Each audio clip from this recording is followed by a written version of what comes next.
সৌরভের সঙ্গে বিয়ে করার পর কাকলি মনে অনেক স্বপ্ন নিয়ে তার শ্বশুরবাড়িতে আসে, কিন্তু কাকলি প্রচন্ড পরিমাণে অবাক হয় যখন তার শ্বশুরবাড়ির লোকেরা তাকে এক ভাঙাচোরা রান্নাঘরের মধ্যে নিয়ে যায়। আর সেই ভাঙাচোরা পুরানো মাটির রান্নাঘর দেখে কাকলি একেবারে আকাশ থেকে পড়ে।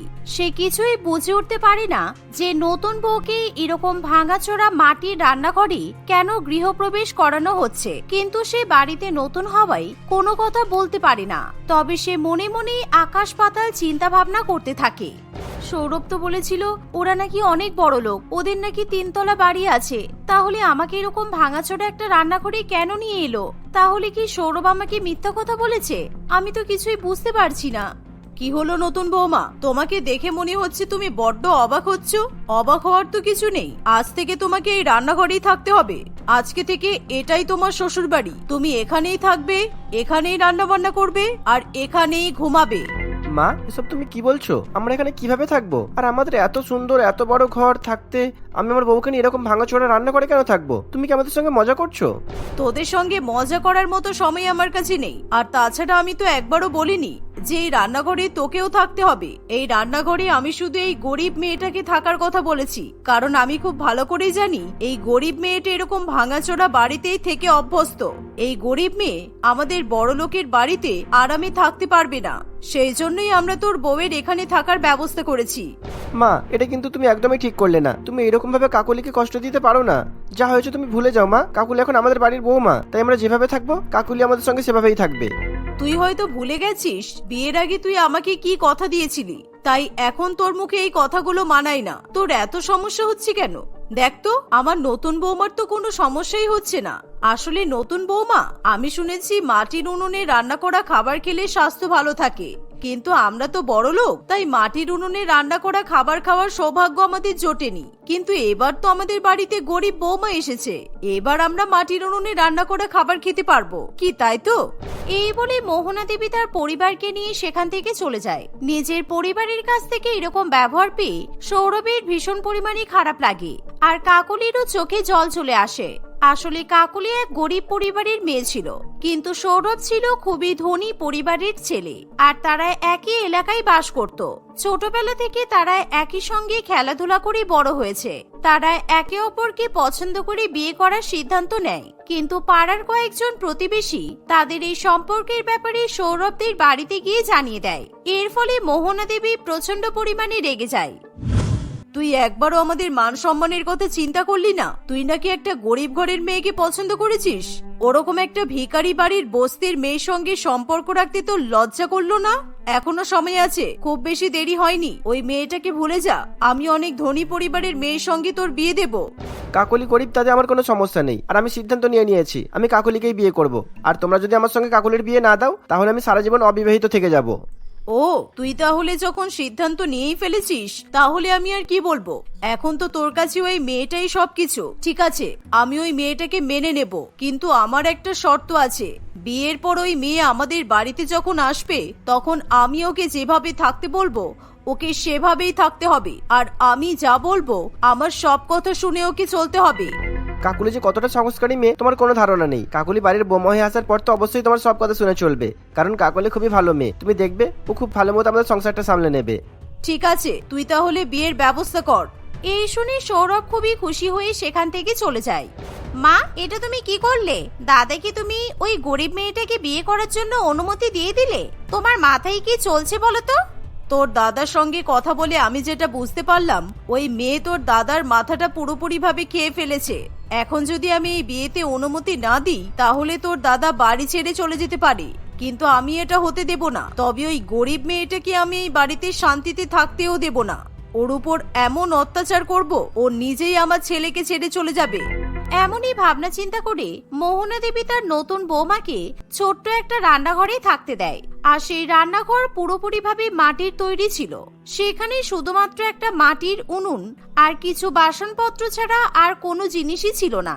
আর বর্ষাকালে যেহেতু সৌরভ আর কাকুলির বিয়ে হয়, তাই তাদের বিয়ের 2-3 দিন পর থেকেই প্রচন্ড পরিমাণে বৃষ্টিপাত শুরু হয়ে যায়। এর ফলে সেই রান্নাঘরে জল জমতে শুরু করে, কিন্তু কাকুলির কাছে কোনো উপায় না থাকায় কাকুলি সেই রান্নাঘরেই দিন কাটায়।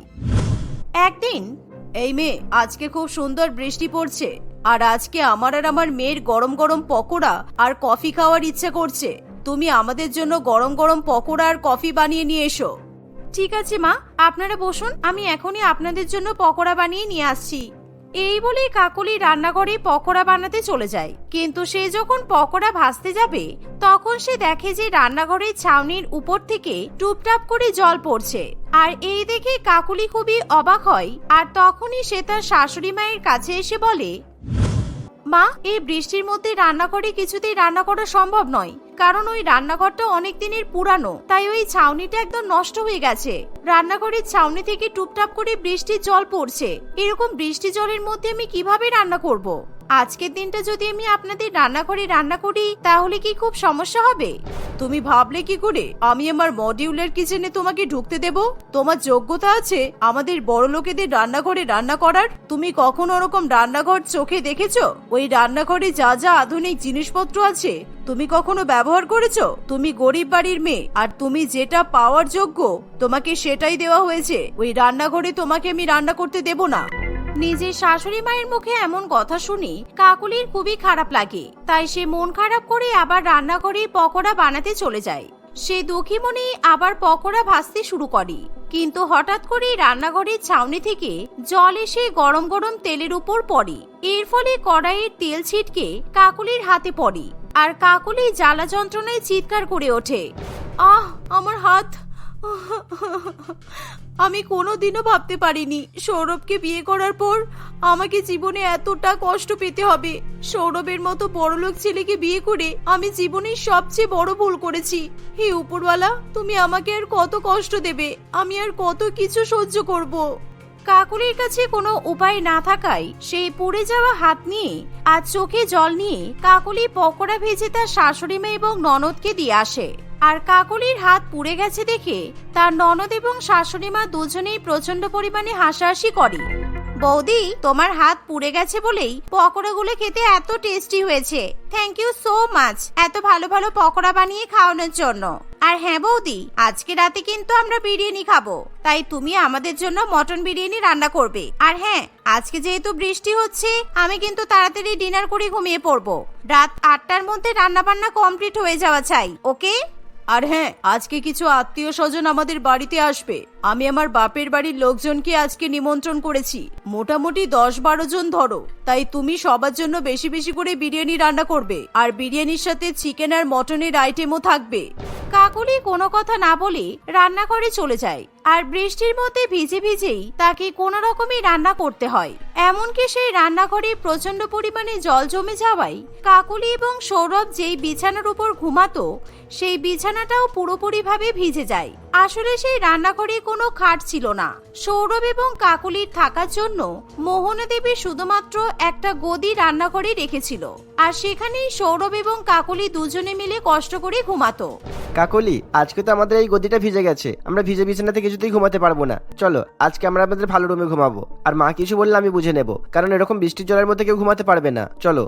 না, আমি কিছুতেই তোমাদের বড় লোকেদের ঘরে গিয়ে ঘুমাতে পারবো না। যতদিন না তোমার মা মন থেকে আমাকে বৌমা হিসেবে মেনে নিচ্ছে আর আমাকে যোগ্য সম্মান মর্যাদা দিচ্ছে, ততদিন আমি তোমাদের বড় লোকেদের বাড়িতে থাকবো না। আমি গরিব, আমাকে এখানেই থাকতে দাও। আমার যতই কষ্ট হোক না কেন আমি এই বর্ষার মধ্যেই রান্নাঘরেই থাকবো। কাকলির কথা শুনে সৌরভের প্রচন্ড পরিমাণে রাগ হয়। ঠিক আছে, তোমার যেটা ভালো লাগে তুমি সেটাই করো। মা ঠিকই বলে, তোমাদের গরিবদের এরকম কুড়ে ঘরে থাকারই অভ্যাস, তোমরা ধনীদের মতো আরামে থাকতে পারবে না। সৌরভের মুখে এমন কথা শুনে কাকলি খুবই কষ্ট পায়। সে ভাবতে পারেনি একদিন তাকে সৌরভের কাছ থেকেও এরকম দুর্ব্যবহার পেতে হবে। রাত্রিবেলা সকলে নিজেদের মতো খাওয়া দাওয়া করে আরামে যে যার মতো ঘুমিয়ে পড়ে। কিন্তু কাকলি ওই জল ভর্তি রান্নাঘরে ঘুমানোর মতো জায়গা খুঁজে পায় না। বাধ্য হয়ে কাকলি সেই ভিজে যাওয়া বিছানার উপরেই কয়েকটা শুকনো কাপড় পেতে সেখানে শুয়ে পড়ে। কিন্তু সারা রাত ধরে কাকলির গায়ের উপর অল্প অল্প করে জল পড়তে থাকে। আর এভাবেই বেশ কয়েকদিন কাটানোর ফলে কাকলির প্রচন্ড পরিমাণে গায়ে জ্বর আসে। জ্বর গায়ে কাকলি ঠকঠক করে কাঁপতে থাকে। এমন সময় সেখানে কাকলির শাশুড়ি মা এবং ননদ দুজনে আসে। কি হলো? তোমাকে কতবার ফোন করছি, তুমি ফোন ধরছো না কেন? তুমি ফোন ধরলে না বলে এই বৃষ্টির মধ্যে আমাদেরকে ভিজে ভিজে এখানে আসতে হলো। আসলে মা, আমার প্রচন্ড পরিমাণে জ্বর এসেছে, সেই জন্য আমি ঘুমিয়ে পড়েছিলাম। তাই আপনি কখন ফোন করেছেন আমি বুঝতে পারিনি। একদম নাটক করবে না বলে দিলাম। এখন আবার বলবে না তোমার জ্বর এসেছে বলে তুমি রান্না বান্না করতে পারবে না। আজকে তোমাকে অনেক কিছু রান্না করতে হবে। প্রত্যেক বছর বর্ষাকালে আমি আমাদের গ্রামের গরিব মানুষদের খাবার বিলি করি, কারণ এই বর্ষাকালে অনেকের বাড়িতে জল ঢুকে যায় আর ওরা রান্না খাওয়া করতে পারে না। তাই আজ থেকে কিছুদিন আমরা গরিব মানুষদের খাবার বিলি করব। তাই তুমি তাড়াতাড়ি রান্না শুরু করো। কমপক্ষে 100 জনের রান্না আজকে তোমাকে করতে হবে। এই বলে মোহনা দেবী এবং তার মেয়ে সেখান থেকে চলে যায়। আর কাকুলি প্রচন্ড পরিমাণে জ্বরে আক্রান্ত হওয়ায় সে উঠে দাঁড়ানোর মতো শক্তি পায় না। গ্রামের গরিব মানুষরা বৃষ্টি জলের মধ্যে রান্না করতে পারছে না বলে আমার শাশুড়ি মায়ের খারাপ লাগছে, কিন্তু আমাকে যে ওনারা এভাবে কষ্ট দিচ্ছেন তাতে ওনাদের কখনো খারাপ লাগে না। এমন বলতে না বলতেই হঠাৎ করে কাকুলি মাথা ঘুরে ধপাস করে পড়ে যায়। কিন্তু রান্নাঘরে তখন কেউ না থাকায় কাকুলি সেই জলকাদার মধ্যে বেশ কয়েক ঘন্টা ধরে পড়ে থাকে। আর কয়েক ঘন্টা পর নন্দিনী এবং তার মা যখন কাকুলির এরকম অবস্থা দেখে তখন তারা খুবই ভয় পেয়ে যায় আর তারা চুপি চুপি সেখান থেকে পালিয়ে যায়। কিন্তু রাত্রিবেলা যখন সৌরভ বাড়িতে এসে কাকুলির এমন অবস্থা দেখে তখন সে প্রচন্ড পরিমাণে ভয় পেয়ে যায়। কিন্তু নন্দিনী এবং তার মা কিছু না জানার ভান করে থাকে। সৌরভ আর দেরি না করে কাকুলিকে তখনই হসপিটালে নিয়ে যায় আর ডাক্তারবাবু জানায় যে কাকুলি ডেঙ্গু জ্বরে আক্রান্ত হয়ে পড়েছে। আপনাদের মতো ধনী সম্মানীয় পরিবারের কাছ থেকে এরকম দুর্ব্যবহার কখনোই আশা করা যায় না। আপনারা এত ধনী হওয়া সত্ত্বেও আপনাদের বাড়ির বৌমার উপর এইভাবে অত্যাচার করছেন। ওকে নাকি একটা ভাঙাচোরা রান্নাঘরে থাকতে দিয়েছেন, আর ওই জল কাদার মধ্যে থেকে থেকে মশার কামড় খেয়ে কাকুলি তো ডেঙ্গু জ্বরে আক্রান্ত হয়ে পড়েছে। কাকুলি যদি এখন কিছু হয়ে যায় আপনারা কিন্তু খুব ভালো মতো ফাঁসবেন, এই আমি বলে দিলাম। ডাক্তারবাবুর কথা শুনে সৌরভ এবং তার পরিবারের সকলেই খুবই ভয় পেয়ে যায়। এর ফলে তারা সবাই মিলে কাকুলির সুস্থতার জন্য উপরওয়ালার কাছে প্রার্থনা করতে থাকে। 2-4 দিনের মধ্যেই কাকুলি অনেকটা সুস্থ হয়ে ওঠে। তখন কাকুলির কাছে তার শাশুড়ি মা এবং ননদ হাত জোড় করে ক্ষমা চায়, কিন্তু কাকুলি কিছুতেই তাদের সঙ্গে শ্বশুর বাড়িতে ফিরে যেতে চায় না। এরকম বলো না বৌমা, আমরা তোমাকে নিয়েই বাড়ি ফিরবো আর তোমাকে আর কখনো ওই রান্নাঘরে থাকতে হবে না। আজকে আমরা নতুন করে শ্বশুর বাড়িতে তোমার গৃহপ্রবেশ করব, তুমি আমাদের সঙ্গেই থাকবে। আমরা তোমার উপর আর কখনো অত্যাচার করব না, তুমি আমাদেরকে ক্ষমা করে দাও। এই শুনে কাকুলি খুবই খুশি হয়। সেদিন সসম্মানে কাকুলিকে তার শ্বশুরবাড়ির পরিবার নিজেদের বাড়িতে নিয়ে যায়। একটা ছোটখাটো অনুষ্ঠানের মাধ্যমে নতুন করে কাকুলির গৃহপ্রবেশ করানো হয়। কাকুলি এখন তার শ্বশুরবাড়িতে খুবই হাসি খুশি দিন কাটাতে শুরু করে। এখন সে মডিউলার কিচেনে রান্না করে আর তার শ্বশুরবাড়ির পরিবারকে খাওয়ায়। মালতী দেবীর খুব ইচ্ছা ছিল তার একমাত্র ছেলের বউ প্রচন্ড সুন্দরী, শিক্ষিত এবং এমন কেউ হবে যার একরাশ কালো ঘন চুল থাকবে। এরকম মেয়ে খোঁজার চক্করে মালতী দেবী একটার পর একটা বিয়ের সম্বন্ধ ভেঙে দিতে থাকে। কখনো বলে কোনো মেয়ের চোখ ছোট, আবার কখনো বলে কোনো মেয়ের চুল পাতলা, আবার কখনো কোনো মেয়ের শুধুমাত্র কপাল একটু উঁচু হওয়ার কারণে মালতী দেবী তাকে তার বৌমা রূপে স্বীকার করতেই পারে না। এদিকে রঞ্জনের বিয়ের বয়স বাড়তেই থাকে। ইতিমধ্যে তাদের অফিসের একজন কলিগ মৌমিতার সঙ্গে রঞ্জন সম্পর্কে জড়িয়ে পড়ে, কিন্তু রঞ্জন জানে তার মা কখনো মৌমিতাকে মেনে নেবে না, কারণ মৌমিতার চুল একেবারে ছোট ছেলেদের মতো ছিল। মা বরাবরই এরকম, এমন নয় যে 2 দিন আগে থেকে হঠাৎ করে মায়ের মতিভ্রম হয়েছে। তোমাকে দেখলে তো মায়ের খুবই পছন্দ হয়ে যাবে। কিন্তু কি আমার চুল ছোট তাই তো মায়ের কাছে তার ছেলেকে ভালো রাখবে এমন বৌমা খোঁজাটা আসল উদ্দেশ্য নয়। আসল উদ্দেশ্য হচ্ছে সবার সামনে নিজের বৌমার গুণগান গেয়ে শাশুড়িদের বাজারে নিজেদের দর বাড়ানো, তাই তো? তুমি যাই বলো, মায়ের তো একটাই মাত্র ছেলে, মায়ের তো আমাকে নিয়ে কিছু স্বপ্নও থাকতে পারে, তাই না? তোমার যদি চুলটা আরেকটু বড় হতো তাহলে আজকে আমাদের এইভাবে আলোচনায় বসতে হতো না। চুল বড় করা আর এমন কি, এখন তো উইগ কিনতেই পাওয়া যায়, হেয়ার এক্সটেনশন লাগানো যায়। তুমি যদি চাও আমি সেগুলো করতে পারি। উইগ লাগালে তোমাকে সবসময় সতর্ক থাকতে হবে, তার চেয়ে বরং তুমি হেয়ার এক্সটেনশন করিয়ে নাও। ওটাতে তো ওরা তোমার চুলের সাথে তোমার চুলের কালারে নকল চুল সুন্দরভাবে আটকে দেবে, বরং ওটাই ভালো হবে। নিজেদের সিদ্ধান্ত মতো মৌমিতা চুলে এক্সটেনশন লাগিয়ে নিজের চুল লম্বা করে নেয়। রঞ্জন মৌমিতাকে তার মায়ের সঙ্গে দেখা করাতে নিয়ে এলে মালতী দেবী একবার দেখেই মৌমিতাকে পছন্দ করে। কিছুদিনের মধ্যেই খুবই ধুমধাম করে মৌমিতা এবং রঞ্জনের শুভ বিবাহ সম্পন্ন হয়। মৌমিতা যে ভেবেছিল ঠিক তাই হয়। তার শাশুড়ি মা তাদের বাড়িতে আসা আত্মীয় স্বজন, বন্ধু বান্ধব সবার সামনেই মৌমিতাকে নিয়ে বাড়িয়ে ছাড়িয়ে নানান রকমের কথা বলতে থাকে। দেখো, রূপ ধুয়ে তো সারা জীবন জল খেতে পারবে না, আর আর তোমার বৌমা পড়াশোনা জানলেও তোমাকে পড়াশোনা শিখিয়ে নিশ্চয়ই এমএ পাশ করাতে পারবে না। তাই জিজ্ঞাসা করছি, যেটা সারা জীবন কাজে লাগবে সেটা তোমার বৌমা পারে তো? মানে রান্না বান্না পারে? পারে মানে খুব ভালো পারে। তোমরা আসবে বলে ও আজকে অনেকক্ষণ আগে থেকে রান্নাঘরে ঢুকে কি সব যেন রান্না করছে। ওকে বলি খাবারগুলো নিয়ে আসতে। মালতী দেবীর ডাকে সাড়া দিয়ে মমিতা সঙ্গে সঙ্গে তার তৈরি করা খাবারগুলো নিয়ে এসে টেবিলের উপর রেখে দেয়। এতগুলো খাবার দেখে মালতী দেবী এবং তার বান্ধবীরা সকলে খুবই অবাক হয়। খাবারগুলো দেখতে এতটাই সুস্বাদু ছিল যে কেউ আর বেশি কথা না বাড়িয়ে সেগুলো খেতে শুরু করে। কিন্তু একটু খাবার মুখে নিতেই সুপ্রিয়া দেবী থু থু করে খাবারগুলো মুখ থেকে ফেলে দেয়। সবাই খুবই অবাক হয়। কি হলো কাকিমা, রান্না ভালো হয়নি? কিন্তু খারাপ হওয়ার তো কথা নয়, আমি তো নিজেও টেস্ট করে দেখেছি।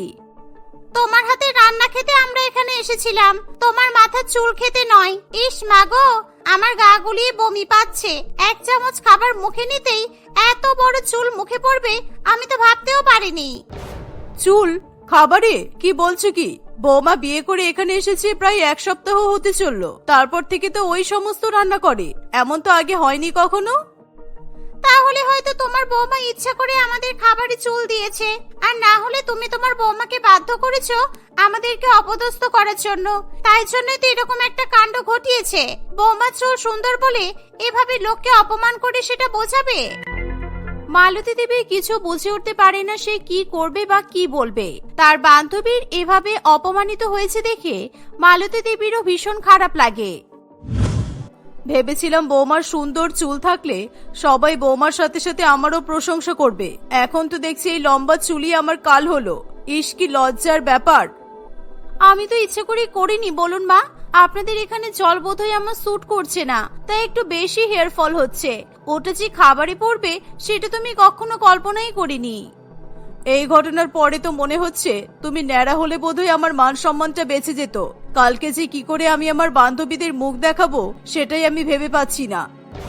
শাশুড়ি মায়ের কাছে এমন কথা শুনে অন্য সাধারণ মেয়েদের রাগও হতে পারত, কিন্তু মমিতা রাগ করেনি, বরং তার মাথায় একটা শয়তানি বুদ্ধি চলে আসে। এই ব্যাপার, তাহলে এবার থেকে আমি খাবারে এত চুল মেশাবো যে আপনি আমাকে বাধ্য করবেন হয় চুল কেটে ফেলতে আর না হয় রান্না করা বন্ধ করে দিতে।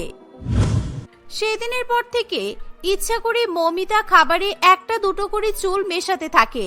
দেখতে দেখতে বেশ কয়েকদিন কাটে। মমিতার এই জঘন্য ব্যবহারটা কিছুতেই মালতী দেবী আর রঞ্জন কেউই মেনে নিতে পারে না। তারা মৌমিতাকে সাবধান হতে বললেও মৌমিতা তাদের কোনো কথাই পাত্তা দেয় না। মাঝে মাঝে রঞ্জনের মনে হয় মৌমিতা হয়তো ইচ্ছে করে এমনটা করছে যাতে রঞ্জন বা তার মা মৌমিতাকে চুল কাটতে বলে, কারণ এমন বড় চুল মৌমিতার কোনো কালেই পছন্দ ছিল না। আবার খাবারে চুল? এভাবে কি খাবার মুখে তোলা যায়? বাড়ির খাবারের প্রতি আমার একটা আতঙ্ক তৈরি হয়ে গেছে। তুমি একটু সাবধানতা বজায় রাখতে পারো না? দেখো, মেয়েদের যখন চুল বড় আর ঘন হয় তখন এরকম একটু আধটু হয়। আর তাছাড়াও প্রত্যেকটা মানুষের প্রত্যেকদিন 100টা করে চুল পড়ে। এবার আমার সেই 100টা চুলে 4-5টা চুল কখন কোথায় কার বাটিতে কার থালায় পড়বে সেটা আমি কি করে লক্ষ্য করব? তোমার এই খাবারে চুল পড়ার কারণেই আমার বান্ধবীরা আমার বাড়িতে আসা বন্ধ করে দিয়েছে। আগে আমরা সবাই মিলে একসঙ্গে কত বসে আড্ডা মারতাম, তখন তো আমি রান্না করতাম। কই, এমন তো কখনো আমার সঙ্গে হয় না। তখন আপনি আপনার বন্ধুদের সামলেও তাদের জন্য রান্না করার সময় বের করতেন, আর এখন আমার হাতে সংসারের 100% দায়িত্ব তুলে দিয়ে আপনি আবার আমাকেই দোষ দিচ্ছেন। এটা দোষের কিছু নয় বৌমা, আমি শুধু তোমাকে একটু সাবধান হতে বলছি। তোমার জন্য বেড়ে রাখা খাবারে যদি তুমি চুল খুঁজে পাও তোমার রাগ হবে না? সত্যি করে বলো তো। সামান্য চুলই তো, কোনো নোংরা কিছু তো নয়। কেউ যদি আমাকে এমন খাবার খেতেও দেয় আমি চুলটা ফেলে দিয়ে বাকি খাবারটা খেয়ে নেব।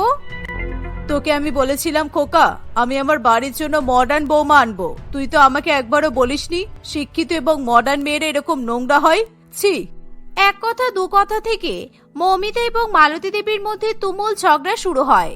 যেই বৌমাকে নিয়ে মালতী দেবী কয়েকদিন আগে পর্যন্ত একেবারে প্রশংসায় পঞ্চমুখ ছিল, আজকে তার সাথে মালতী দেবী ঝগড়া হচ্ছে দেখে সারা পাড়ার লোকজন হাসাহাসি করতে থাকে। আজকাল মৌমিতার চুলে থাকা হেয়ার এক্সটেনশন গুলো সত্যি সত্যি অনেক খারাপ হয়ে আসে। বাথরুমে, বিছানায়, বালিশের চারিদিকে মৌমিতার চুল পড়ে থাকতে দেখা যায়। মৌমিতার উপরে তার শ্বশুরবাড়ির লোকেদের রাগ বাড়তেই থাকে। খাবারে প্রত্যেকদিন চুল পড়া সত্ত্বেও মৌমিতার শাশুড়ি মা মৌমিতাকে দিয়ে রান্না করানো বন্ধ করে না। মৌমিতার রান্না এবং খাবারে চুল পাওয়া চলতেই থাকে। একদিন মৌমিতার সঙ্গে দেখা করতে তার এক ননদ রাজশ্রী তাদের বাড়িতে আসে। রাজশ্রী মৌমিতাকে দেখেই তাকে আলাদা করে কথা বলার জন্য পাশের ঘরে নিয়ে যায়। এই, তোমার চুলে এক্সটেনশন লাগানো তাই না? তার মানে তোমার এত বড় চুল নয়, তাই তো? আমি কিন্তু অনেক বড় হেয়ার স্টাইলিস্টের কাছ থেকে চুল কাটা আর স্টাইল করা শিখেছি। আমার চোখে কিন্তু তুমি ফাঁকি দিতে পারবে না। হ্যাঁ, ঠিকই বলেছ। আমার আসলে চুল অনেক ছোট, সবটাই এক্সটেনশনের কামাল। তোমারও তো চুল ছোট, তুমিও কি এক্সটেনশন করাবে নাকি? একেবারেই না। আমি আমার চুল খুব ভালোবাসি, যেরকম আছে সেরকম ভাবেই ভালোবাসি। আর তোমার চুল যে আমার মতো ছোট, এটা শুনে আমি খুব খুশি হয়েছি। এটা শুনে খুশি হলে কেন? অন্য কোনো একটা ব্যাপারের গন্ধ পাচ্ছি মনে হচ্ছে। তোমার শাশুড়ি মা, মানে আমার বড় পিসি, চুল ছোট থাকা নিয়ে আমাকে যে কত অপমান করেছে তার কোনো ধারণা নেই। আমার বাবা মাকেও বলেছে যে আমার নাকি কোনোদিনও বিয়ে হবে না। আমাকে এত বড় বড় কথা বলে নিজের ছেলের জন্যই এমন ছোট চুলওয়ালা মেয়েকে নিয়ে এসেছে, এই দেখেই আমার আনন্দ হচ্ছে। আমি বিয়ের আগে থেকেই জানি আমার শাশুড়ি মা রূপ, গুণ, চুল এসব নিয়ে বড্ড মাতামাতি করে। সেই জন্যই তো রঞ্জনকে বিয়ে করার জন্য আমাকে চুলে এক্সটেনশন করাতে হয়েছে। তবে আর বেশি দিন আমি এই চুলের বোঝে সইতে পারবো না। এই জন্য বোধহয় খাবারে চুল ফেলা শুরু করেছো, যাতে বাধ্য হয়ে তোমার শাশুড়ি মা নিজেই তোমাকে চুল কেটে দিতে বলে। বেশ করেছো, এটাই করতে থাকো। দেখতে দেখতে আরো বেশ কয়েকদিন কাটে। মৌমিতা একভাবে প্রত্যেকদিন ঘরের এদিকে ওদিকে খাবারে চুল ফেলে রাখতে থাকে। অনেকদিন মুখ বুজে সহ্য করলেও এবার মালতী দেবীর ধৈর্যের বাঁধ ভেঙে যায়। একদিন প্রচন্ড জোরে জোরে চিৎকার করে সে তার বৌমাকে ডাকতে থাকে। মৌমিতাও ভয় পেয়ে হন্তদন্ত হয়ে তার শাশুড়ি মায়ের ঘরে আসে। মালতী দেবীর মুখ দেখেই মনে হচ্ছিল সে ভীষণ পরিমাণে রেগে আছে। প্রত্যেকদিন তোমার বানানো খাবারে চুল পড়ে? প্রত্যেকদিন? এই ঘটনা কি তোমার স্বাভাবিক বলে মনে হয়? আমার কিন্তু এটা বড্ড অদ্ভুত লাগছে। বড় আর ঘন চুল হলে চুল তো একটু পড়বেই। তার উপর আমি বেশিরভাগ সময় চুলটা খুলেই রাখি। বাড়ির সব কাজ যখন আমি একা একা অ্যাডজাস্ট করি, তখন আপনাদেরও তো আমার সঙ্গে একটু অ্যাডজাস্ট করে নিতে হবে, তাই না? আরে বাবা, তোমার সাথে অ্যাডজাস্ট করলেও তোমার রোগের সাথে কিভাবে অ্যাডজাস্ট করব? তোমার যদি এবার ভালো মন্দ কিছু একটা হয়ে যায়, তাহলে তোমার ছেলের জীবনটা ভেসে যাবে। মানে কি হবে আমার? আমি তো কিছু বুঝতে পারছি না। তোমাকে একা একা আর কিছু বোঝার চেষ্টা করতে হবে না। আমি একটু পরেই আমাদের ফ্যামিলি ডাক্তার প্রিয়ম বাবুকে এখানে ডেকেছি। ও আসলেই তুমি জানতে পারবে তোমার কি হয়েছে। এই কথা শুনে মৌমিতা প্রচন্ড ভয় পেয়ে যায়। সে কি করবে এবং কি বলবে বুঝে উঠতে পারে না। মৌমিতা অধীর আগ্রহে ডাক্তার প্রিয়মের জন্য অপেক্ষা করতে থাকে। কিছুক্ষণ পরেই দরজার কলিং বেলটা বাজলে মৌমিতা ছুটে গিয়ে দরজাটা খোলে। ডাক্তারের পোশাক পরিহিত একজন লোক তাদের বাড়ির ভিতর ঢুকে আসে। মালতী দেবী সেই ডাক্তারবাবুকে বলে ভালোভাবে মৌমিতার চেক আপ করার জন্য। ডাক্তারবাবু চেক আপ করা শুরু করে দেয়। কি হয়েছে আমার ডাক্তারবাবু? আমি তো কিছুই বুঝতে পারছি না। আমার তো মনে হয় আমি সম্পূর্ণ সুস্থ আছি। আপনি সুস্থ থাকলে আপনার শাশুড়ি এরকম চিন্তাই পড়তো না, আর আমাকেও তাড়াহুড়ো করে এখানে ছুটে আসতে হতো না। আমি যতক্ষণ চেক করছি ততক্ষণ শান্ত হয়ে চুপ করে বসুন। মৌমিতার এবার ভয়েতে কান্না পেয়ে যাওয়ার মতো অবস্থা হয়। এত টান টান উত্তেজনা সে আর সহ্য করতে পারে না। তাহলে কি আপনি যা ভেবেছিলেন তাই হয়েছে? আমার ছেলেটার জীবনটা এভাবে তছনছ হয়ে গেল। কোন কুক্ষণে যে আমি এরকম বড় চুলওয়ালা বৌমাকে আনতে গেলাম।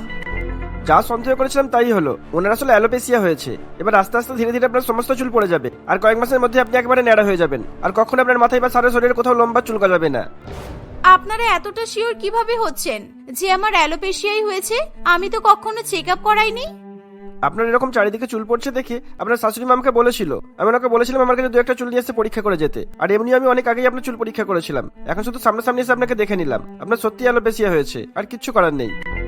আরে বাবা, আমি তো আমার চুলগুলো নিজে ইচ্ছে করে করে ছিঁড়ে ফেলতাম, যাতে আমার এত চুল পড়ছে দেখে শাশুড়ি মা আমাকে চুল কেটে ফেলতে বলে। আমার এত বড় চুল ভালো লাগে না। আমার আসল চুল একেবারেই ছোট। আর আমি ভেবেছিলাম এরকম খাবারে চুল পড়লে হয়তো আমাকে রান্না করতেও বারণ করা হবে। সেসব না করে মা আপনার কাছে আমার চুল নিয়ে গেল। ধুর। মৌমিতার এই কথা শুনে প্রিয়ম এবং মিতালি দেবী দুজনেই খুবই হাসতে থাকে। তাদের হাসি দেখে মৌমিতা ভীষণ অবাক হয়। প্রিয়ম জানায় সে কোনো ডাক্তারই নয়, সে আসলে রাজশ্রীর হবু স্বামী। রাজশ্রী এবং মমিতার সেই দিনের কথোপকথন মিতালি দেবী সবটাই শুনেছিল, তাই প্রিয়ঙ্কে ডেকে আনে এত বড় একটা নাটক করার জন্য, যাতে ফলস্বরূপ মৌমিতা নিজের মুখ থেকেই সব সত্যি কথা বলে দেয়। আর আজকে সেটাই হয়। মৌমিতা নিজের ভুল বুঝতে পেরে সবার কাছে ক্ষমা চায়। সেদিনই সে পার্লারে গিয়ে নিজের হেয়ার এক্সটেনশন খুলে আসল রূপে ফিরে আসে। তারপর থেকে না মৌমিতার চুল নিয়ে কোনো সমস্যা হয়, আর নাই তাদের খাবারে কোনো চুল পাওয়া যায়। এভাবেই তারা সুখে শান্তিতে দিন কাটাতে থাকে।